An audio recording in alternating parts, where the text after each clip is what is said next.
बिस्मिल्लाहिर्रहमानिर्रहीम। मैं हूं नवी सती और आप देख रहे हैं मेरा डिजिटल प्लेटफॉर्म।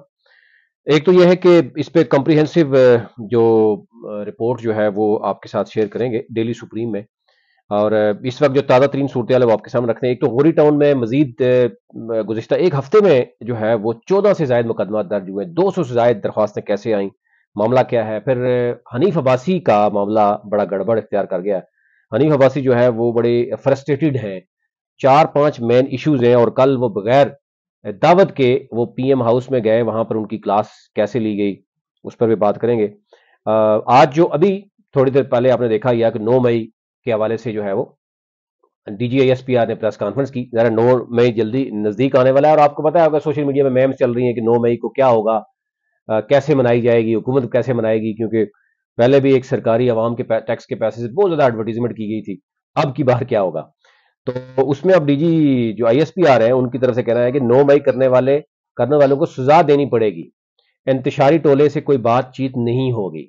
और फिर साथ ये भी बात की गई कि सदके दिल से माफी मांगने, नफरत की सियासत छोड़ने का वादा करें तो फिर हम बात करेंगे। तो यानी ये कौन बात कर रहा है, ये समझ यही नहीं आ रही।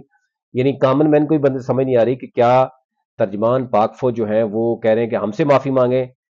केस जब अदालतों में है तो डेफिनेटली आप ये कहें कि लेट द कोर्ट डिसाइड, और उसमें आप ये मामला तो बहुत से पहले आ चुके हैं जनाब। आर्मी कोर्ट से मामला जो है वो सुप्रीम कोर्ट ने जब टेकअप किया तो आना चाहिए। तो मेरे ख्याल से वो आम अदालतों में केसेस को चलना चाहिए और उसमें दोनों तरफ से अपने अपने वकला और अपने अपने जो शवाहिद सबूत सब कुछ देना चाहिए, तो फिर तो मेरे ख्याल से समझ आती है। लेकिन अगर ये एक तरफ से कहा जाए कि उनको सियासत, नफरत की सियासत छोड़ने का वादा करना होगा, किससे वादा करना होगा, ये अब इस पे बात हो रही है। ज़ाहिर है अभी नई नई प्रेस कॉन्फ्रेंस हुई है तो उस पर आप देखते हैं कि क्या रद्द अमल आता है। चीफ जस्टिस जनाब काजी फायज ईसा और जस्टिस अतर मिनुल्लाह की आपस में एक जो नोक चोक है वो जारी है। और जस्टिस अतर मिनुल्लाह कह रहे हैं कि पांचों हाई कोर्ट्स भी कह रही हैं और जीबी और एजेके में जो हो रहा है वो सब कुछ पता है, अदलिया में मुदाखलत है।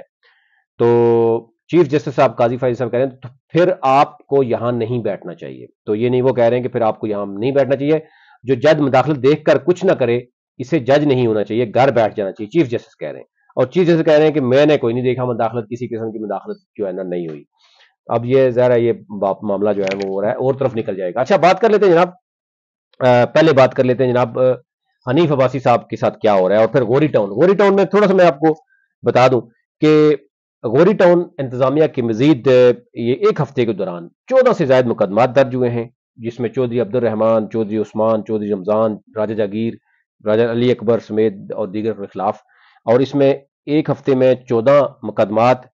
और थाना नीलोर में अभी आप देखें कि 20 से ज्यादा दरख्वास्तें जो है वो अब मामूल बन गया है, डेली 2 दर्जन से ज्यादा दरख्वास्तें जा रही हैं।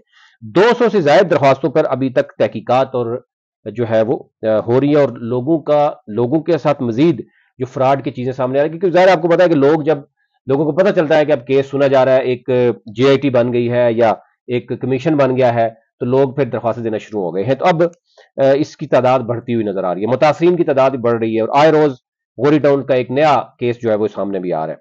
इसमें फर्दर इस पे हम अलग से बात करेंगे। अच्छा जी, शहबाज शरीफ साहब के साथ हनीफ अब्बासी साहब ने कल जो एक बताया जा रहा, हमारे जराए बता रहे हैं कि एक अचानक उनको परेशान हो गए शहबाज शरीफ साहब की एक मुलाकात में, यानी जो सऊदी डेलीगेशन था उसमें हनीफ अब्बासी साहब भी वहां पर पहुंच गए। और अब जरा ये भी बता रहे हैं कि कोई इनविटेशन नहीं था उनका, लेकिन क्योंकि वो ऑन कर रहे हैं, अपने लोगों को बता रहे हैं कि जनाब शहबाज शरीफ अगर वज़ीर आज़म है तो समझे मैं ही हूं। तो वो फ्रंटमैन का रोल बड़े अरसे से प्ले करते रहे, यहां तक कि जब इस्लामाबाद हाई कोर्ट ने भी उनको हटा दिया गया था एडवाइजर से, तो वो गैर कानूनी तौर पर क्या कुछ करते रहे वो आगे चल के मैं बात करता हूं। तो अभी संगीन एक तो लड़ाई आपने देखा होगा अनवारुल हक काकड़ की और हनीफ अब्बासी की। अनवारुल हक काकड़ साबिक वज़ीर आज़म है और उसके बहुत से एहसानात हैं नून लीग के ऊपर, क्योंकि he knows each and everything कि हुआ क्या है। वो वज़ीर आज़म था और वज़ीर आज़म ज़ाहिर है वो बेचारा इस्तेमाल होता रहा है, लेकिन इस्तेमाल नून लीग के लिए होता रहा है।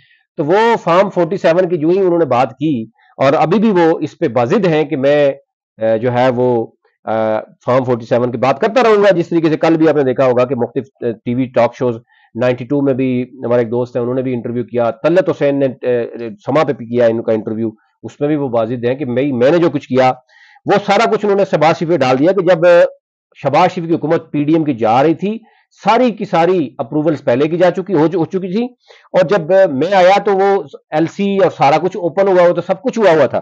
تو میں نے تو کوئی نئی ایل سی نہیں کھولی، میں نے کوئی نئی پالیسی سامنے نہیں میرے آئی اس وقت آ کے گئے. پھر شہباز شریف نے ابھی مارچ میں، ابھی ایک ماہ پہلے 58 ارب کی جو ہے وہ دوبارہ سے امپورٹ کی گندم، وہ کس نے کروائی ہے؟ تو اس میں جناب حنیف عباسی صاحب نے بیسیکلی شہباز شریف حکومت کو کبھی نہ کوئی پھنسا دیا، اور دوسری طرف جو ہے ان کے اوپر بڑا ایک یعنی نواز شریف سمیت تمام جو مرکزی لیڈرشپ ہے وہ حنیف عباسی کے اوپر بڑا ناراض ہے. پہلے بھی وہ رانا ثناء اللہ کے حوالے سے یا جاوید اس کے حوالے سے گفتگو کرتے رہے، بڑا وہ فرسٹریٹڈ ہیں کہ وہ کسی طرح چاہ رہے ہیں کہ وہ حصہ بنے. وہ پنڈی کے لوگوں کے ساتھ بڑے وعدے کر رہے ہیں، کچھ ٹھیکیداروں سے بڑے وعدے ہوئے. کوئی منسٹری ایسی نہیں ہے کہ وزارت صحت بھی کبھی وہ کہتے میں ہوں، کبھی وہ کہتے تھے انٹیریئر منسٹر ہوں، اور پچھلے دنوں وہ وزارت تعلیم بھی لے رہے تھے، لیکن گراؤنڈ پہ ان کو نظر کچھ نہیں آ رہا تھا، اس لیے پریشان ہے. لیکن میں آپ کو بتا دوں، آپ کو یاد ہوگا کہ جب ابھی ایک تو یہ کیس ہے کہ ان کا جو ایفیڈرین کا معاملہ ہے، یہاں پہ راول پنڈی سے یہ کیس کیسے لاہور میں شفٹ ہوا، میں اس پہ الگ سے بات کروں گا. ایک بہت بڑی ایک گیم ہے اس کے اندر بھی کہ راول پنڈی بینچ سے لاہور میں کیسے شفٹ ہوا، اور جو جسٹس تھی انہوں نے ان کو جو بیل دی ہے وہ کیسے دی گئی، کیسے معاملہ ہوا، کہاں سے پریشر آیا ہوا، کہاں سے چیزیں چلتی رہیں. پھر اب وہ اے این ایف نے سپریم کورٹ میں اس کو وہ لے گئے ہیں، اور اب کیس بھی ہو سکتا ہے اوپن کھلنے والا ہے. تو اس لیے حنیف عباسی صاحب کی پریشانی یہ ہے، پہلے نمبر پہ پریشانی کہ ان کو کابینہ کا حصہ نہیں بنایا، دوسری پریشانی ایفیڈرین کیس اوپن ہو رہا ہے سپریم کورٹ میں، تیسری پریشانی اب ہے کہ فارم 45 والا معاملہ بھی سامنے آ گیا. جیسے اسلام آباد کے تینوں حلقے نون لیگ کے متل ہو گئے ہیں، اسی طرح دو جو ٹریبونل تھے لاہور ہائی کورٹ کے، اب جو نئے چیف جسٹس آئے انہوں نے 9 ججز کو مزید جو ہے اس میں شامل کر دیا، اس میں بھی تیزی آ رہی ہے. تو یہ جون کا جو ایک طرف گرمی عروج پہ ہوگی، دوسری طرف جو ہے وہ سیاسی معاملات بھی عروج پہ ہو گئے. اور ابھی سے آپ دیکھیں کہ نون لیگ کو ایک بہت بڑا دھچکا لگا، جو مصنوعی طور پر جو ایک 2/3 میجارٹی بنائی گئی تھی، اس میں سے 23 سیٹیں معطل ہو گئی ہیں. آپ نے دیکھا ہی ہوگا مخصوص نشستوں کا معاملہ، تو اس کے بعد ہی پریشانی ہو گئی. 9 مئی کے حوالے سے جو کیسز چل رہے تھے اس میں بھی سپریم کورٹ کے بہت سی چیزیں ہیں.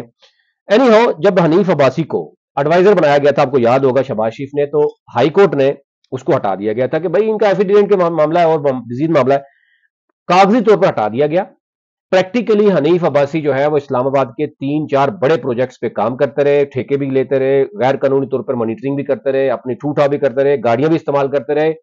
اور اس میں ڈاکٹر فضل چودھری سمیت نون لیگ کے راولپنڈی اسلام آباد کے لوگوں نے شکایات بھی کی تھی اس وقت مریم نواز اور نواز شریف کو کہ بھائی اسلام آباد میں تینوں حلقے حنیف عباسی کے تو ہے نہیں، وہ اپنا حلقہ ہے، وہاں سے وہ ہار جاتے ہیں، ادھر آ کے وہ مداخلت کر رہے ہیں. وہ آپ کو پتا ہے کہ مری اور جو باراکو کا فلائی اوور تھا اس میں بھی انہوں نے وہ کیا، وہ ایون 2 دفعہ آپ کو پتا ہے وہ نازک صورتحال میں کیا کچھ بنتا رہا، وہاں پہ گرا بھی ہے، وہاں پر بھی وہ مداخلت کرتے رہے. پھر E11 جو ایران ابھی روڈ بن گیا، ہائی وے بنی، وہاں پر بھی ان کو ٹھیکے اس میں وہ مانیٹرنگ بھی کرتے رہے. پھر یہ بیریا جو انڈر پاس ہے جو ایئر یونیورسٹی اور یہ اس کے پاس ہے، وہاں پر بھی غیر قانونی طور کے. تو یہ حنیف عباسی صاحب کو مزید جو ہے وہ پریشانی ہے. ایک تو وہ کیس کھلنے والا ہے کہ جو غیر قانونی طور پہ جو کچھ کرتے رہے، اب کیونکہ مسلم لیگ نون کے خود لوگ ہیں. اب نجی محفل میں حنیف عباسی صاحب تو کہتے رہے کہ ٹھیک ہے اسلام آباد کے تینوں بندے ویسے معطل ہو رہے ہیں، فارغ ہو رہے ہیں، تو اس کے بعد ہو سکتا ہے کہ ان کو وزارت مل جائے. لیکن جب ان کو یہ بتایا گیا کہ 9 ججز کا مزید اضافہ کر دیا گیا ٹریبونل میں، اور یہاں پر بڑا سنگین معاملہ ہے راول پنڈی میں، بچہ بچہ جانتا ہے کہ حنیف عباسی راول پنڈی سے ہار چکے ہیں، اور وہ اپنے نجی محفل میں اپنے لوگوں کو بھی برا بلا کہتے رہے ہیں، جو ان کے ساتھ ملنے آتے رہے اور جو ان کو کام کہتے رہے. انہوں نے کہا جی آپ نے مجھے ہرا دیا ہے. یہ تو شکر کریں ان لوگوں کا جنہوں نے ہمیں فارم 47 کے تحت وہ جتا دیا، لیکن اب 47 والے معاملے کو بھی انہوں نے چھیڑ دیا. اب حنیف عباسی جو ہے وہ بیچارے بہت زیادہ فرسٹریٹڈ ہیں، بہت زیادہ چرچا چل رہی ہے. فردر میں اس پہ کام کروں گا کہ حنیف عباسی کے اوپر جو ایفیڈرین معاملہ ہے یا جو کیسے کیس گیا، ابھی میں چاہ رہا ہوں کہ کوئی گفتگو لمبی نہ ہو، کہ وہ معاملہ کرنٹ افیئر کا تھا یا گوری ٹاؤن کا تھا، اس پر بھی الگ سے بات کریں گے. ابھی تک لیتے ہیں.